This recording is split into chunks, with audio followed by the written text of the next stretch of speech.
Avenue: Managing a SCORM activity. After you make a SCORM activity visible in your course, students can attempt the activity.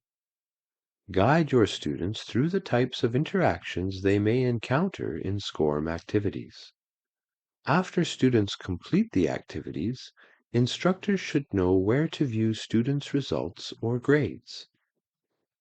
Let's look at an exemplar from the exemplar course. There are several SCORM activities in the Stage 2-3 exemplar course, such as Canadian employers. What do they expect? Veterinary clinic interview. Be positive. Why not? Let's start with the student view of a SCORM activity. Students click on a SCORM link. The SCORM activity appears. On the SCORM's title slide, there may be additional features. In this example, this SCORM has discussion questions and a printable answer key. This screen guides the students to a starting point. The Show Hide icon appears in the upper left corner. Students click on the Show icon to continue. This reveals the organization, table of contents. If screen size is an issue, students should minimize the table of contents with the Show Hide icon and use the navigation menu to move through the activity. The navigation drop-down menu is an alternate way for students to progress through the SCORM activities. It is positioned at the top of the SCORM learning object.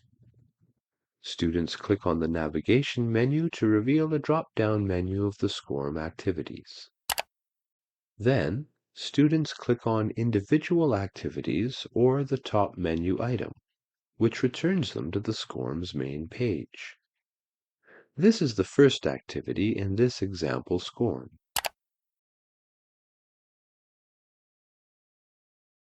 Now let's look at the teacher view of SCORM activities. An instructor clicks on a SCORM link. Instructors, not the instructor non-editing role, view the SCORM as an administrative tool rather than as an activity. These tools include an activity menu with settings, reports, and more items. The SCORM Package tab displays the organization of the SCORM.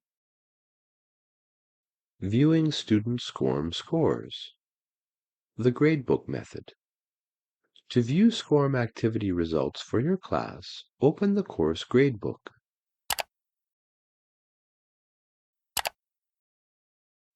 This is not the most efficient method. It requires navigating away from the SCORM activity, and the gradebook contains many columns for SCORM and other activities. A better option is the SCORM report method.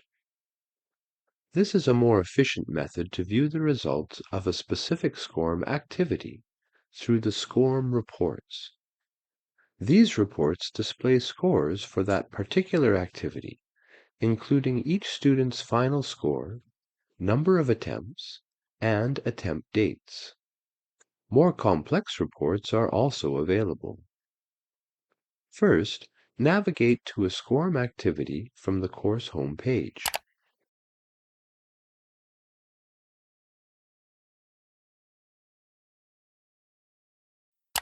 The SCORM page appears. It displays information about this SCORM. Click on the Reports menu item. The Reports tab displays the basic report. This tab provides details about learner activity. Next, click the Reports menu item. A drop-down menu appears with 4 types of reports: Basic Report, Graph Report, Interactions Report, and Objectives Report. This page can be used to download results to a spreadsheet, select and delete attempts by specific participants, and filter the view to show all course participants or only those who have or have not completed the task. Click the Download button to export these reports. Results are available in 3 file formats: download in ODS format, download in Excel format, download in text format. SCORM activity types. Quiz. A quiz can include different question types, such as true or false, multiple choice, short answer, multi-selection, and hybrid questions. In most cases, a quiz will have a reading passage, but it can also include images, animations, or video prompts. Gap fill. Gap fill activities are another type of SCORM. They can be designed in 2 formats. Fill in all the gaps, where the users type answers into gaps and click Check to check their answers. Students can use the Hint button to reveal a free letter if the answer is difficult to guess, or click on the question mark button to get a clue. Using hints or clues may reduce the final score. There is also Gap Fill with drop-downs. This is where students answer questions or complete sentences by selecting the correct option from a drop-down menu, without needing to spell the words. This might be useful at the lower levels. Interactive crosswords. Interactive crosswords are also used in SCORM activities. Students must click on the initial square to open an entry text field and view the clue. Jumbled sentence. In a jumbled sentence activity, students drag and drop words into sequence to form a sentence. Hints are available, but using them may reduce the final score. Jumbled word. A jumbled word activity is like the jumbled sentence activity, except that individual letters are dragged into the correct order. Ordering. An ordering activity asks students to arrange a sequence of items, often selected from a drop-down list. Matching.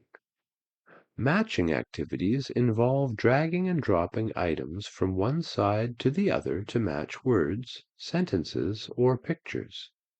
Depending on how the activity was created, items can be dragged from either the left or the right. Make sure that the students are aware of this before they attempt one of these. Listening. Listening activities are an important part of the courseware. Ensure students understand how to use the audio player. It is very important to test a listening activity in your lab before students begin to ensure the audio player and any required plugins support MP3 playback.